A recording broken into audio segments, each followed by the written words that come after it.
NEET की exam तो अब हो चुकी है। अब what will be your next step. तो चलिए आज हम जानते हैं महाराष्ट्र स्टेट के important government colleges, private colleges और उसी के साथ सेमी गवर्नमेंट कॉलेजेस के बारे में।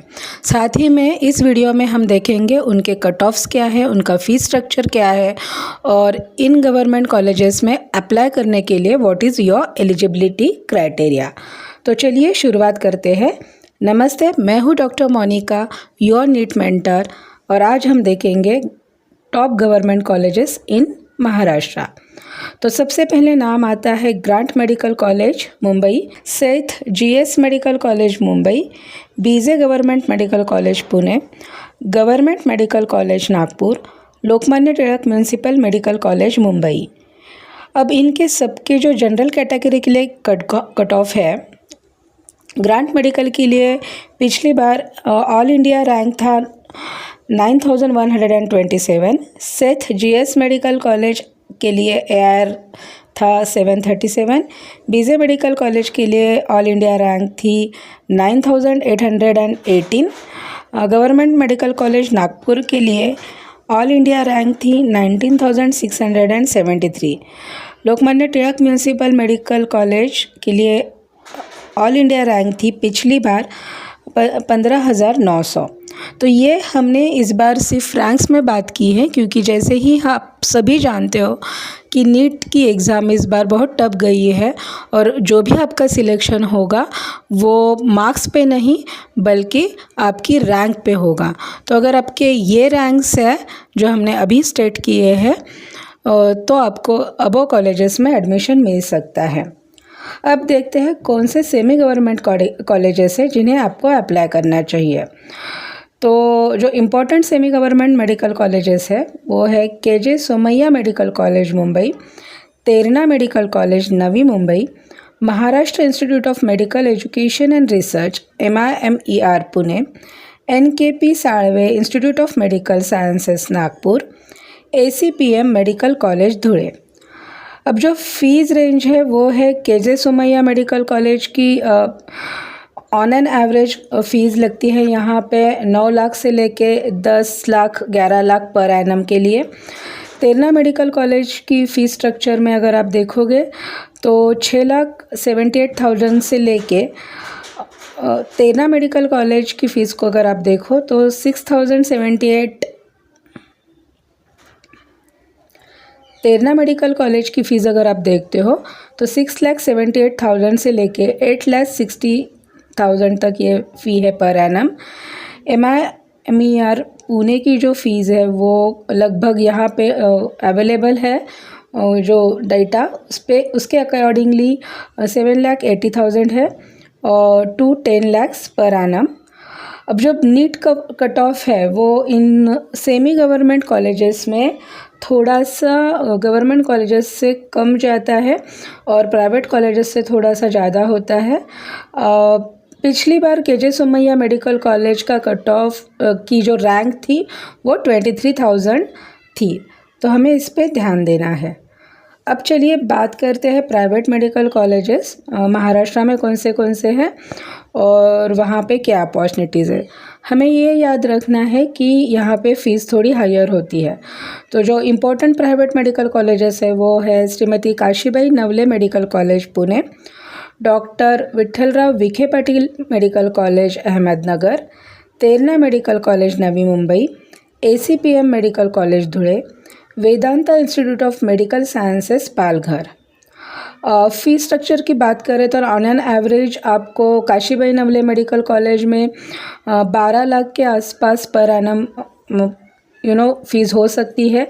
विखे पाटिल मेडिकल कॉलेज में भी 11 लाख के आसपास पर एनम फ़ीस है। Vedanta institute of medical sciences में 17 लाख पर एनम चार्जेस है, वो सबसे हाईएस्ट इंस्टीट्यूट है जहाँ पे सबसे हाईएस्ट पेमेंट है। और वेदांता ये एकमेव इंस्टीट्यूट ऐसी है जहाँ पे आपको सभी कैटेगरीज़ के लिए सेम फीस रहेगी।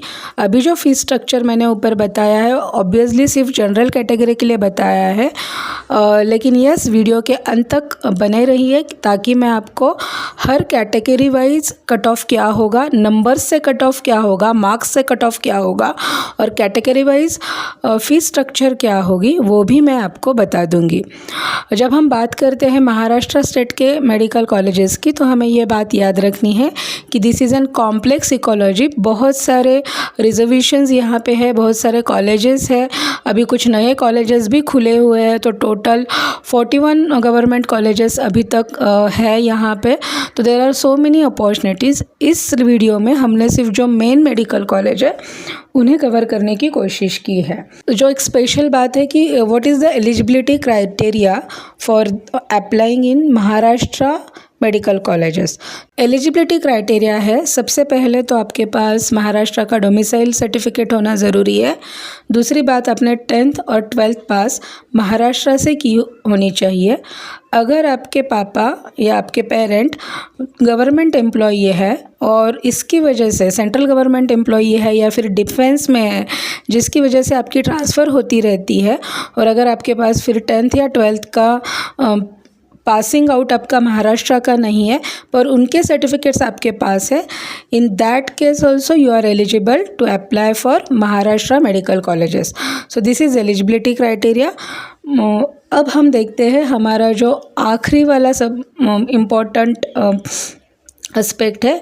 यहाँ पे स्क्रीन पे मैं आपको दिखा रही हूँ कि कट ऑफ्स क्या थे। अब हमें ये याद रखना है, ये जो कट ऑफ्स हमने लिए हैं ये पिछले साल के नीट 2024 के लिए है, और इसके मुताबिक अगर हम जाए तो इस चार्ट में आपको जनरल से लेके ओबीसी एनसी मतलब सारे कैटेगरीज़ के कट ऑफ मैंने यहाँ पे दे दिए हैं। इम्पॉर्टेंट बात ये है कि इन कट ऑफ में से हमें -120 करने हैं अप्रॉक्सीमेटली, वो कट ऑफ होगा हमारा इस साल का नीट 2025 का। और याद रखें कि ये जस्ट एक गेज़वर्क है कि अभी सभी बच्चों को एग्ज़ाम्स बहुत ज़्यादा टफ गई है, तो हो सकता है कि कट ऑफ 120 मतलब इतने सारे रिसोर्सेज को हमने स्टडी किया है, तो जनरली जो लोग बोल रहे हैं उसके हिसाब से जो भी रिसोर्सेज मिल रहे हैं तो 100 से लेके 150 तक कट ऑफ नीचे आने की शक्यता है। हमने यहाँ पे 120 एक एवरेज नंबर लिया है, तो जो भी कट ऑफ आपको अभी स्क्रीन पे दिख रहा है उससे अभी आपको 120 कम करके थोड़ी सी उस तरीके से आपको सोचना होगा। सो दिस इज़ ऑल अबाउट कौन से इम्पोर्टेंट कॉलेजेस है, कौन से उनकी फ़ीस स्ट्रक्चर क्या है, और इसी के साथ में अभी जो मैं आपको स्क्रीन पे दिखा रही हूँ ये पूरा चार्ट है हर एक कॉलेज का, गवर्नमेंट कॉलेज का भी और प्राइवेट कॉलेजेस का भी, इसको भी आपको ध्यान से देखना है। इतनी सारी इन्फॉर्मेशन कलेक्ट करना बहुत ज़रूरी है, और जितना जल्दी आप ये इन्फॉर्मेशन कलेक्ट करके इस पे थॉट प्रोसेस शुरू कर देंगे उतना अच्छा होगा, क्योंकि इस बार जिस तरीके से स्टूडेंट्स का हाल हुआ है, जिस तरीके से एग्ज़ाम टफ थी, तो गेट अर्ली प्रिपेयर्ड, क्योंकि जब भी आप काउंसलिंग सेशंस के लिए जाओगे अलग अलग तो आप वेल प्रिपेयर्ड होगे और ये इन्फॉर्मेशन आपको मदद करेगी। अब इसी के साथ मैं आपको कुछ टिप्स देना चाहती हूँ कि अगर आप मेडिकल स्टूडेंट हो तो आपको क्या देखना है, तो रिसर्च थरोली। रिज़ल्ट आएंगे उसके बाद मैं रिसर्च शुरू करूँगी तो आपके पास वक्त की कमी होगी, तो अभी से थोड़ा थोड़ा रिसर्च करना शुरू कर दीजिए ताकि आपको अब ये पता चले कि आप खुद एज अ स्टूडेंट कौन से मेडिकल कॉलेज को एम कर सकते हो। दूसरी बात है कि yes again there are second option कि जब आप देख रहे हो कि आपके मार्क्स क्या है और अगर आपको चाहते हो कि आप एक बार फिर से रीअपियर होना चाहते हो नीट के लिए, तो ये सारी इन्फॉर्मेशन भी आपके लिए इम्पॉर्टेंट रहेगी ताकि आप सोच पाओगे कि क्या जो मेरे सपनों में जो कॉलेज है, जो मुझे चाहिए वो कॉलेज अगर मुझे मिल रहा है तो obviously I will go for that college. अगर नहीं मिल रहा है तो क्या मुझे नीट रीअपियर होने के बारे में भी सोचना है। ये रिसर्च आपको इस सवाल का आंसर भी ढूंढने में मदद करेगा। और सबसे इम्पोर्टेंट बात है स्टे अपडेटेड। ये इन्फॉर्मेशंस आती रहेंगी, इसके लिए अपडेटेड रहना बहुत ज़रूरी है। Thank you for watching this video. I am sure कि आपको ये वीडियो अच्छा लगा होगा और ज़रूर हमारे साथ जुड़े रहिए। हम जल्द ही ला रहे हैं कि अगर नीट 2025 हो गई है तो 26 में इस एग्ज़ाम से जो भी हमें लर्निंग्स मिली है उस लर्निंग को लेके 26 में आप नीट के लिए कैसे तैयारी करोगे। और बाद में हम एक वीडियो लाएंगे जिसमें हम बात करेंगे कि what are the top 10 medical colleges in India. तो हमारे साथ जुड़े रहिए। हाँ, अगर आपको वीडियो अच्छा लगा है तो इस वीडियो को अपने सारे दोस्तों के साथ ज़रूर शेयर करना और चैनल को सब्सक्राइब करना, वीडियो को लाइक करना। Thank you.